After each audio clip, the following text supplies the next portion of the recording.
welcome to the last live performance from the District Queer Comedy Festival 2020 virtual edition. Yay, my name's Ryan. I'm Kelsie. And this, as Kelsie said, is the last show of the District Queer Comedy Festival. We had 3 awesome shows, live shows, prior to this, and this will be our final live show of the festival. If you missed the first 3 shows, you can catch those on our YouTube channel in just a couple days, but we'll try to get those published as fast as possible, just so you don't miss out on any super funny content from super funny queer performers. Yes, and we have an awesome lineup of performers tonight, performers from all over the US and international. So to start us off, we have a performer from Kuala Lumpur, Malaysia. You can follow them on Instagram at MX Juliana Hung. Please welcome Juliana Hung. Woo! Woo! Hello. Thanks, Ryan. Thanks, Kelsie. Hi, everyone. I'm Juliana from Kuala Lumpur, Malaysia. Anyone been to Kuala Lumpur before? No. No. Great. You did not miss much. We are just the Asian version of Detroit. For those who aren't laughing, they are from Detroit. Malaysia is a beautiful place. We have good food, good weather, and bad pilots. Oh. I identify as gender fluid non-binary, which means sometimes I feel like a woman, sometimes I feel like a martini.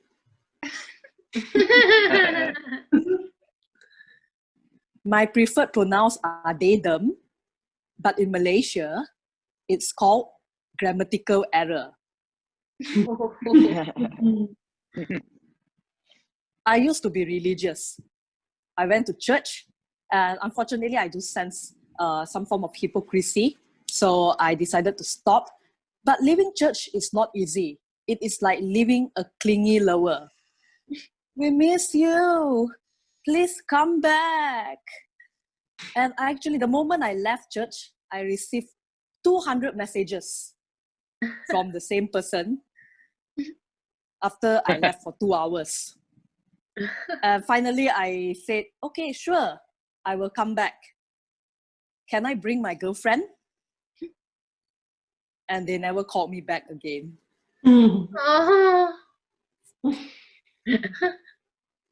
I have autism. Autism happens when one part of the brain grows faster than others. For me, it's my forehead.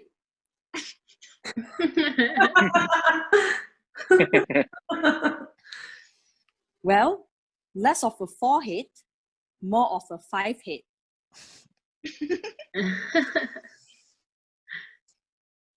When I was 5 years old, I have not started speaking. My mom brought me to see a doctor. The doctor said, Mrs. Heng, your daughter is like a proton car. The power window to her brain does not work. If you are wondering what a proton car is, it is Malaysia's national car that we are still learning to be proud of. It's been 30 years. The power window still doesn't work. We purposely made it that way so that Singaporeans won't claim it. By the way, this joke kills in Singapore.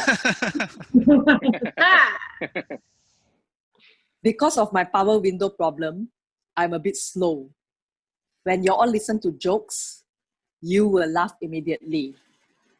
I will laugh a bit later. Tomorrow.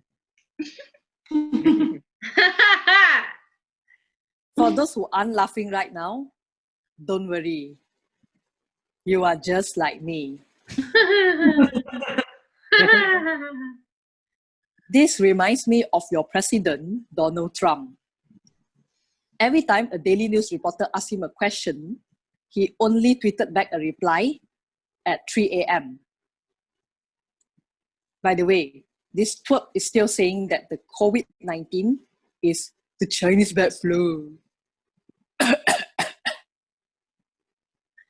I may be Chinese, but don't worry. You won't get the COVID-19 from me through Facebook Live.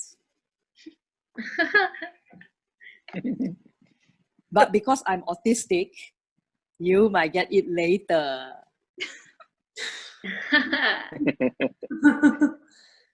Speaking about laughter, according to laughteronlineuniversity.com, there are 15 types of laughter, ranging from the softest to the loudest. As an autistic, I can only pick up 3 types of laughter. The first one goes like this. Ha ha ha ha. That's the real laughter. The second one goes like this. It's the polite laughter, which means you suck. And I pity you. And the third type of laughter goes like this. It's the laughter of Singaporeans. No Singaporeans are injured in the making of this joke. We hope. I'm 30 years old this year and still single. There's no joke in this. I just want to tell you I'm still available. Dating is hard for someone like me because I cannot read emotions, social cues, and flirting signals. Sometimes I don't even know when someone wants to kiss me until I feel their tongue.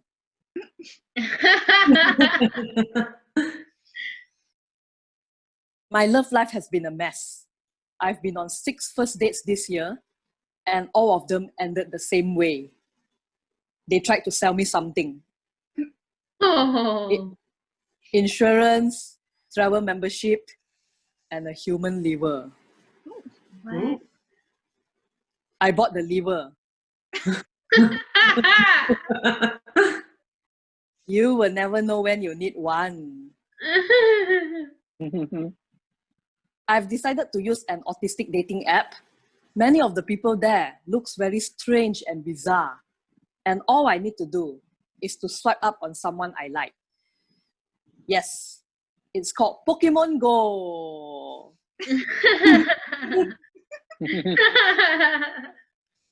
As someone who is literal, I find dating app names very complicated.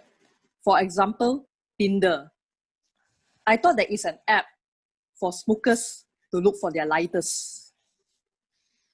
Grindr, I thought there is an app for guys to look for their power tools. And Coffee Meets Bagel, I actually thought that is a new food delivery app. When the guy comes, he has no food. He is the bagel. We don't have such problems in the autistic dating world. We have an autistic dating site. It has a brilliant name. It's called autisticdating.com. Because we don't fuck around when we want to fuck around. I tried dated someone on the spectrum. It didn't work out. Do you know what happens when 2 autistic people comes together? Nothing. It's just like putting 2 pandas together. We think the same. We act the same. We play Pokemon Go separately. Clearly, we are the experts of social distancing. We have been practicing this practice long before it becomes a government order. I've decided to date someone neurotypical because that way, I always get to be special. People can be unkind at times. I once had a boss who told me, Juliana, you don't look autistic. Oh. And I told him, what a coincidence. You don't look like a boss. Oh. People also say, Juliana, you have autism. Does that mean that you have commitment issues and you're unable to hold down a full-time job? That's not true. My commitment issues and my job issues has nothing to do with my autism. I'm just a shitty person.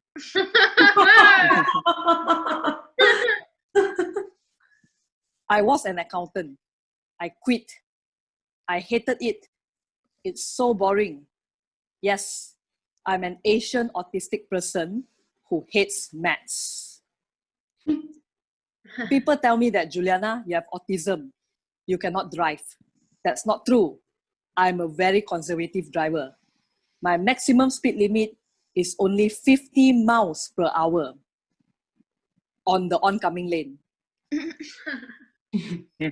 Even better, I'm actually an Uber driver back home in Asian Detroit. Don't worry, the power window to my car works. Uber sent a message to my passengers informing them that I'm disabled. I appreciate them for doing that, but they did not state what kind of disability I have. Because of that, every time I drive up to my passengers, they will cancel on me when they see me in sunglasses.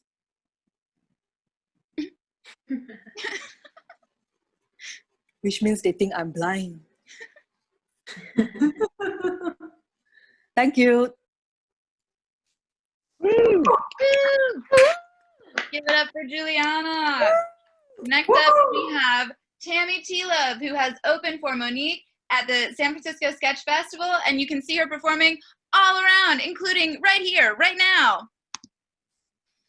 What's up, everybody? Hey. Hey. All right. How's it going? My name is Tammy T Love, aka Mrs. Still Your Girl. I'm coming from the Bay Area, Oakland to be exact. Hope everybody's doing good. Currently through this quarantine, I'm working from home, my regular job. It's cool, but my boss keeps calling me. Tammy, you haven't met your productivity. Is there anything we could do to help you meet the productivity according to the regulations of the handbook of, listen, I'm high. I've been smoking weed since 10 o'clock this morning in my vacational bathroom. I can't go on vacation, so I go on my bathroom. I turn on the shower.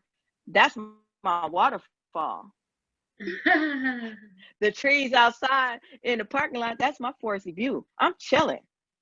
And I don't really appreciate you calling my house questioning me about what's going on inside my house. I mean, the only women that call my house questioning me about what's going on in here are women that want to fuck. So do you want to fuck? Because if you do, I do too. If you don't, this whole conversation is inappropriate, and I don't appreciate you calling me with this sexual harassment, and I need to call my union rep. So then I heard her say, Tammy, are you still there? Because I was so high, I didn't verbalize any of this. I was just sitting on the phone. So I just said, I'll do better. Went back in my vacational bathroom, smoked a different strain of weed, and got my work done in like 3 minutes.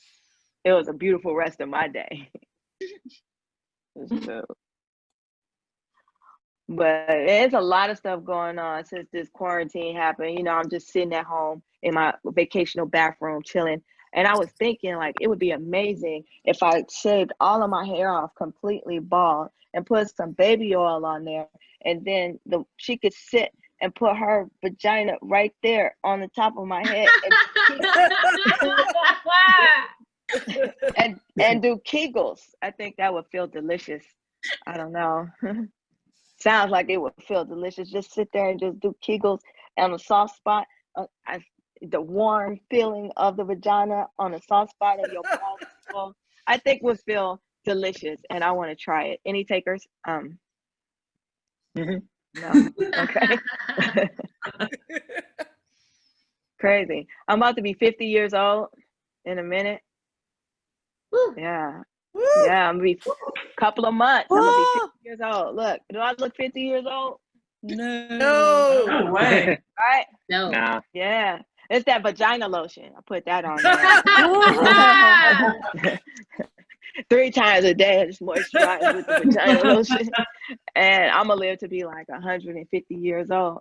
And, but it has to be freshwater vagina because, everybody's talking about, oh, the coronavirus. How can we, get rid of the coronavirus? You only need vagina lotion. You put that on 3 times a day. I know there's some girls out there. Well, Tammy, what about the penis lotion? Well, the penis lotion can't work because that get in your eye, and then it's all blurry and sticky, and you can't really see out of that eye. And if you had saltwater vagina, then now your face is all itchy, scratchy, and nobody wants to date you with itchy, scratchy skin.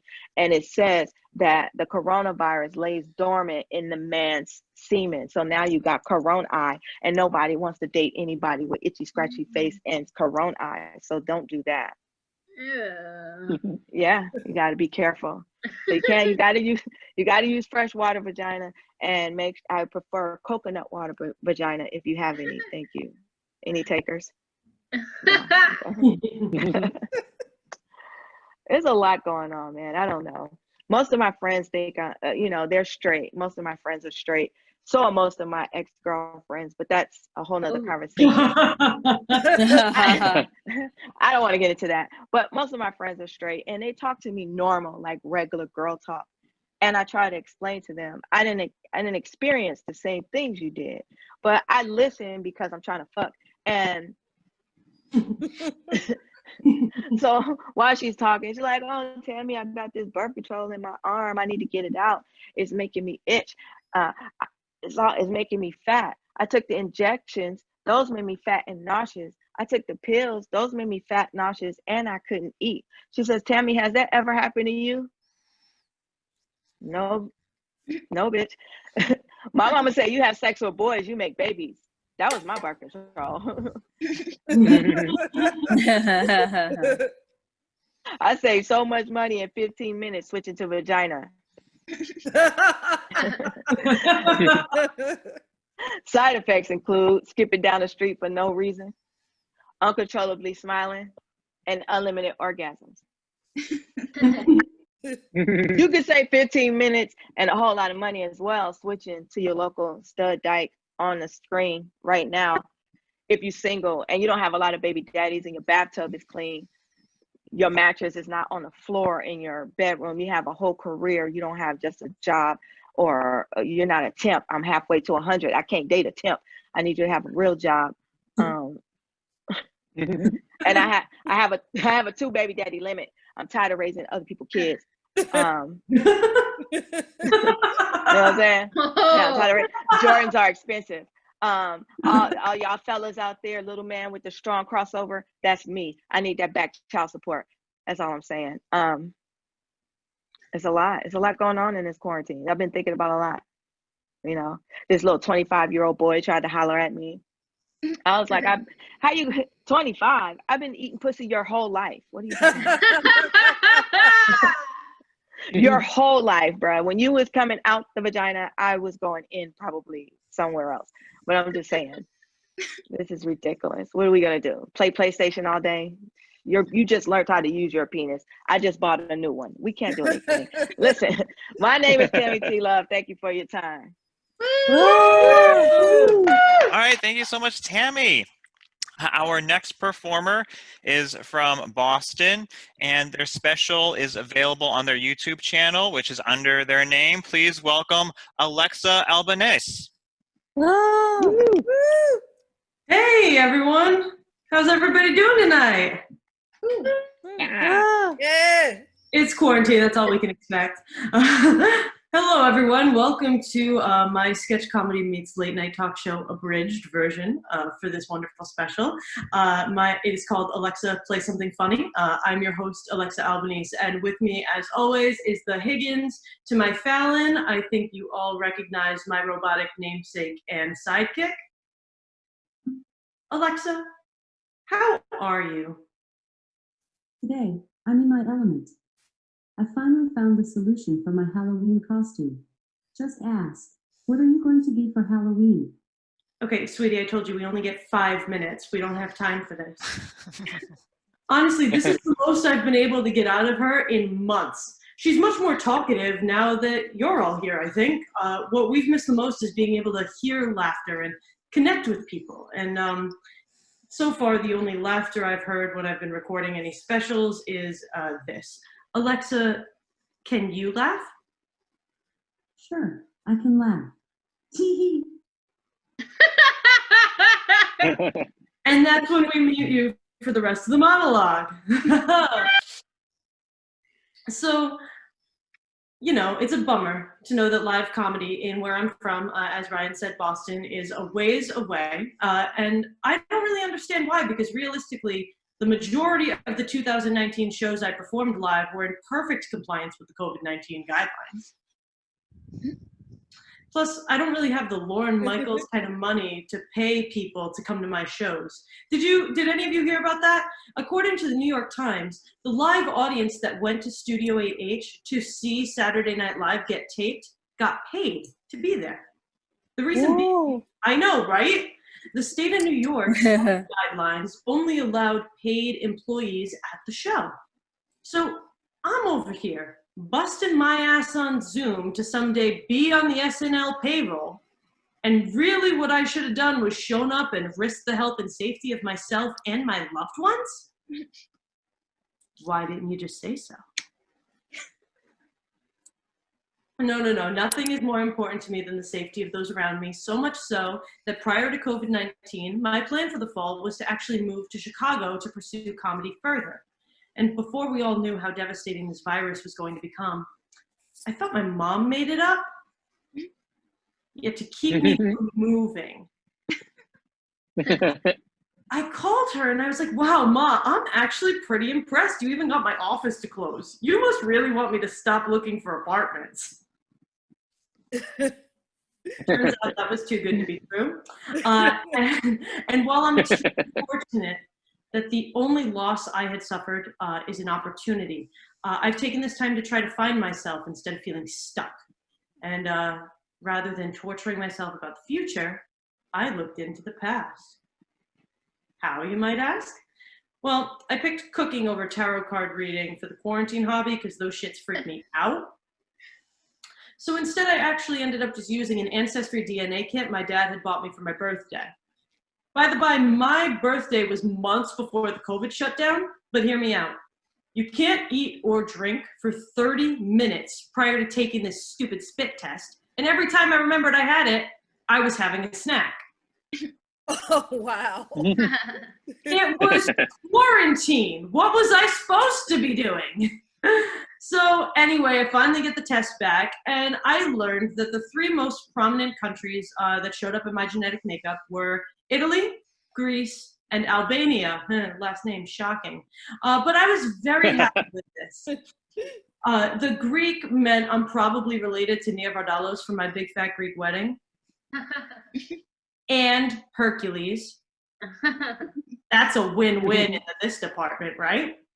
The Albanian, I hope to God, based on that screen right here, I don't have to specify why that tracks. And finally, as I expected from my Rhode Island-fueled childhood, I grew up in Johnston, Rhode Island specifically, and the town name will matter in just a minute.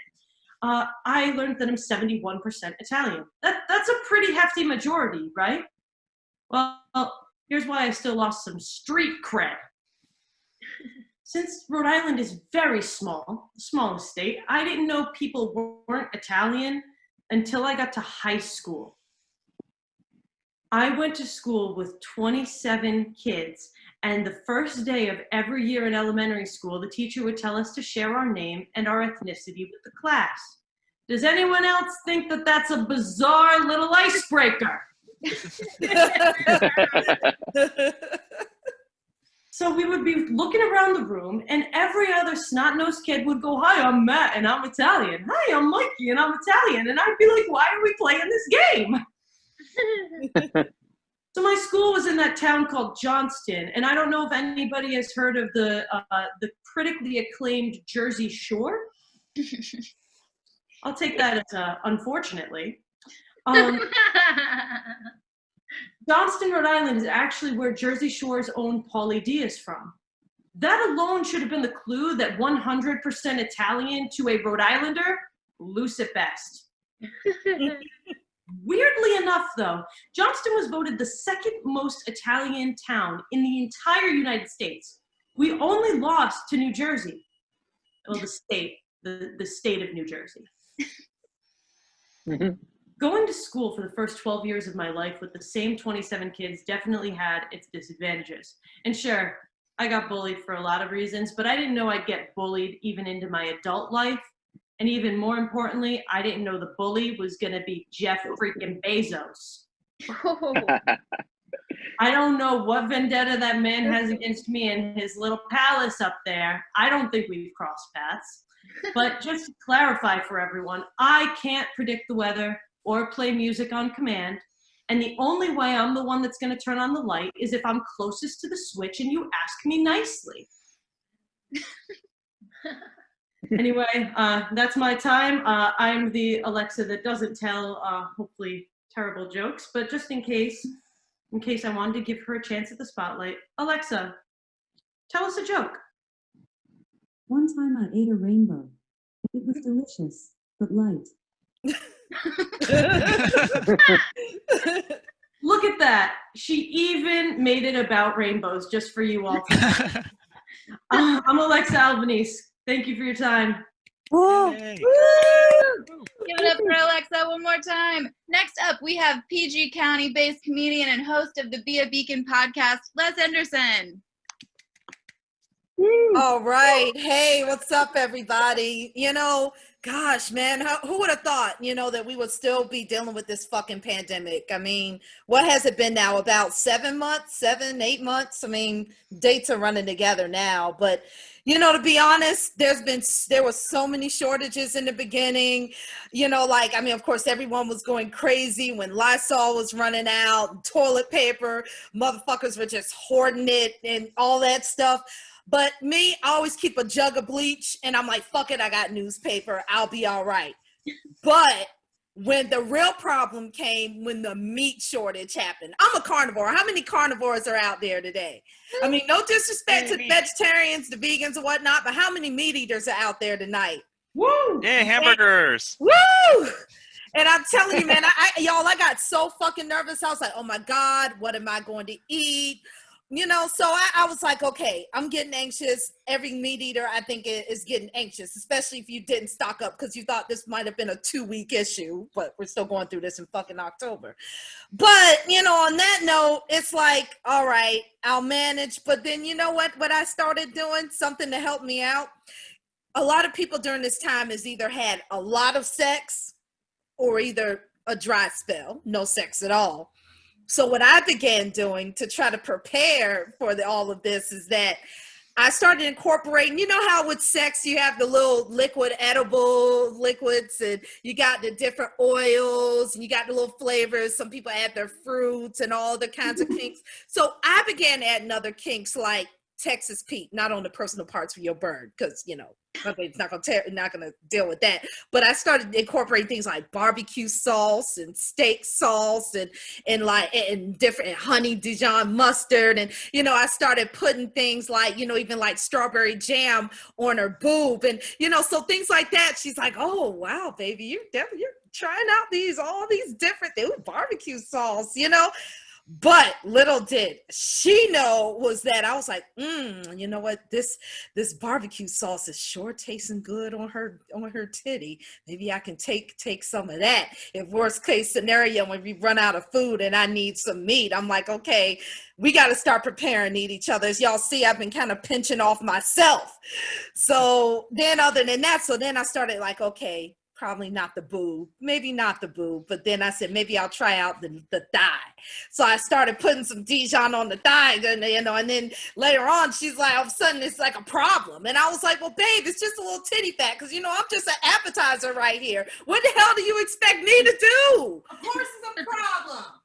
Oh, come on, babe. Can you offer me a toe? Can I have a toe? I mean, maybe your pinky toe or earlobe or something. This was supposed to be a joke, but you're looking a little serious right now. Well, babe, what am I gonna do? I mean, the trees, the grass, that's an appetizer. Our one trip to Barnes and Noble that I allowed you to have, we got that book, the special book, when you got over on the Octavia Butler. Oh my God. We don't need to have this right now. Okay, maybe a piece of hand skin or something, can do a little craft. It's spooky season, you might be able to prick me. I thought we talked about the blood section. All right, maybe I'll do that. Okay, maybe I'll at least drink the blood, but come on, baby. Lovecraft, it was great, Yes, and see with Lovecraft, that gave me ideas, and then we got YouTube, so, I can, cut off maybe the part that doesn't really matter the most, where you can still function in life. I can still get fixed. I've been picking at myself, so, I'm displaying it here in front of all these people, what,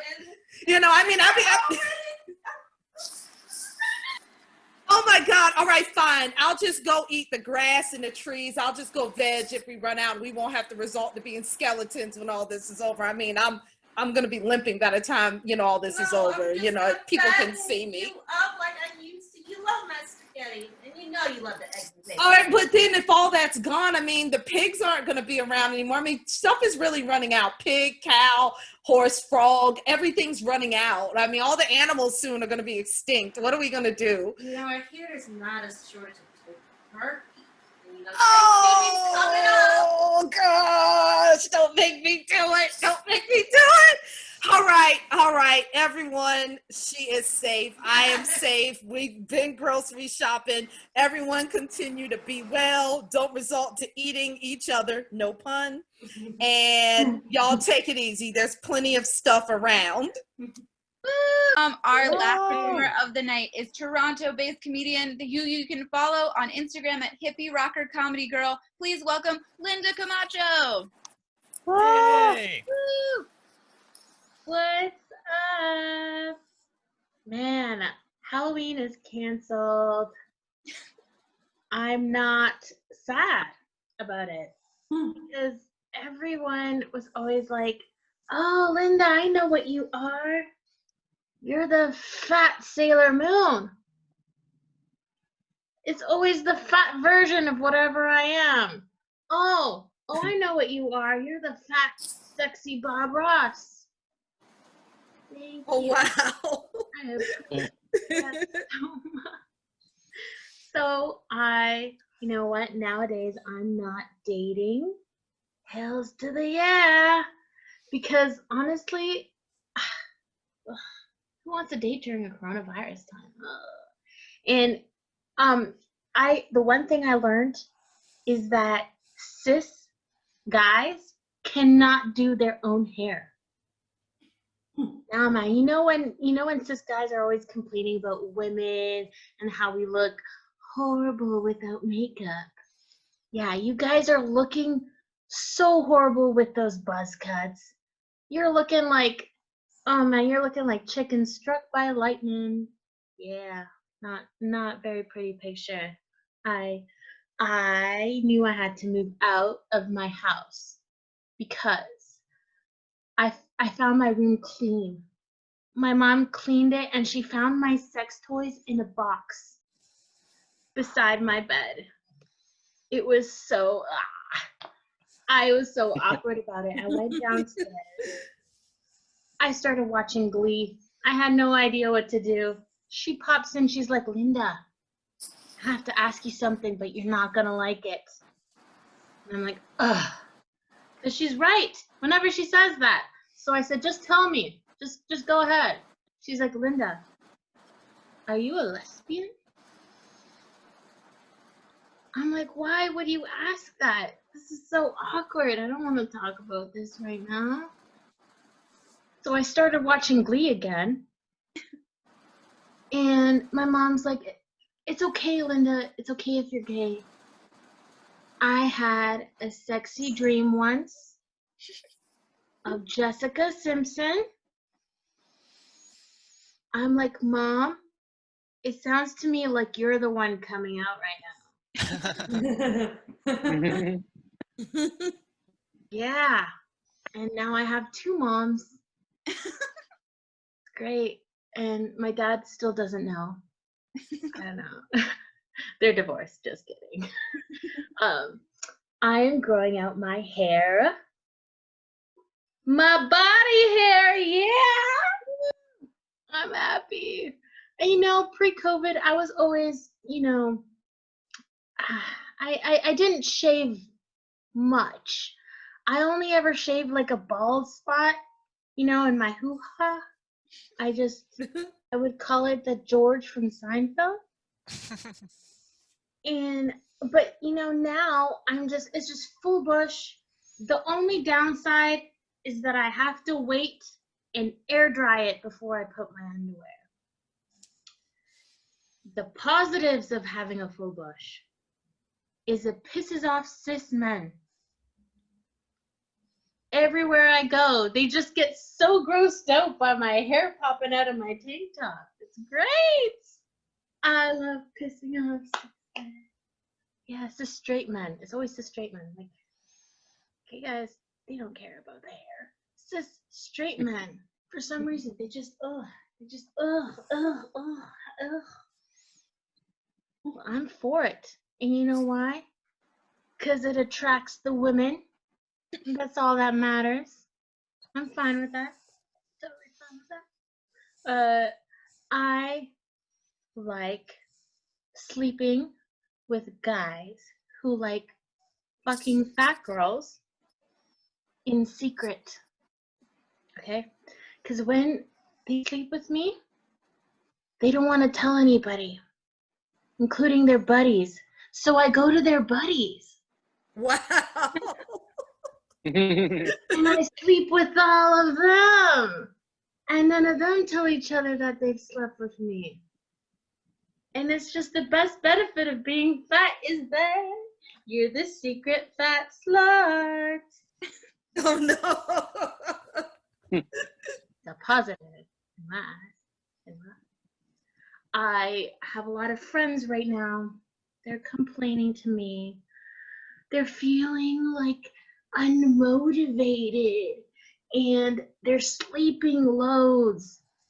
And I'm like, that's called depression. Welcome to the club. Yeah. And what you guys don't even realize is that 2020 is the best time to be depressed. Because no one is going to judge you for not leaving your house. It's awesome.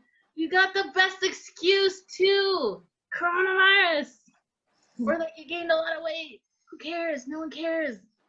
It's seriously, it's good times. I go to the doctor, and anytime I complain about anything, oh, you got pain? You're depressed. Here's some pills. I'm like, those pills are gonna take away my only superpower, which is crying whenever I want. How else will my partners know that I've won the fight? Superpower. Crying is the best thing ever. Pills, nah. Guys, though, if you do take pills, please take your pills. I'm not advocating for you to get off of them. I just like crying too much. I'm Latina. That's how we are. We are dramatic and very intense. But that's all good. It's all good because I'm still cooped up in my house. No one can see the crazy right now, except for through this little window. Awesome. Anyway, that's all I got for you guys tonight. Thank you very much for having me in the District Queer Festival. Thank you so much, Kelsie. Yay!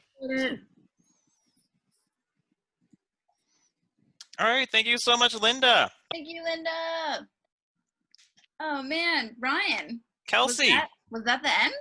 That Well, it was the end of the live show right now. was. The end of the show that we're watching right now, that's the end of it. Well, we're still talking. We can make this go for as long as we want. You can make it last forever and ever and ever. But you know what? Do you want to tell the viewers at home what they could be watching at midnight tonight? At midnight tonight, you could be watching a special premiere of a TV comedy pilot called Late Fee that I wrote, co-producer of the District Queer Comedy Festival, starring performers you have seen during the District Queer Comedy Festival, performers you haven't seen during the District Queer Comedy Festival, but it's a pilot called Late Fee. It's like Buffy the Vampire Slayer meets Gravity Falls meets Scooby-Doo, and it is performed by an entire LGBTQ lineup. All right, yeah, so go ahead and check that out. Again, you can also check out any of the performances that you might have seen or might have missed in the District Queer Comedy Festival on YouTube. We will try to upload those as quickly as possible and hopefully get them up by next week. I don't know. Keep checking our Time YouTube doesn't channel. matter anymore. It could be next month, and we could say that it was uploaded yesterday. No one will know. You're not doing anything. We know. Check them out whenever you get a chance. And you can see all of your favorite performances or the performances that you missed again. And also the performances from last year's festival as well. What a treat. Thank you so much to all of our performers tonight. We appreciate you and your talent, and we love that you were part of this festival. Yes, we appreciate you. We appreciate anyone watching live. And we also have some special thanks that we want to share with everyone, people that helped make this festival possible. Do you want to start, Kelsie? Who are we thanking? First off, we're going to thank Elizabeth Fulton for giving us advice and being a festival consultant. We're going to thank Seth Payne for being the same. And we're going to thank Stacy Axler for also being the same. Thank you, all of you, for being the same. And all of you for being different and exactly who you are. The message of the District Queer Comedy Festival. You are perfect just the way you are. Let's end there, Ryan. Thank you, everyone. Have a good night. Bye. Yay!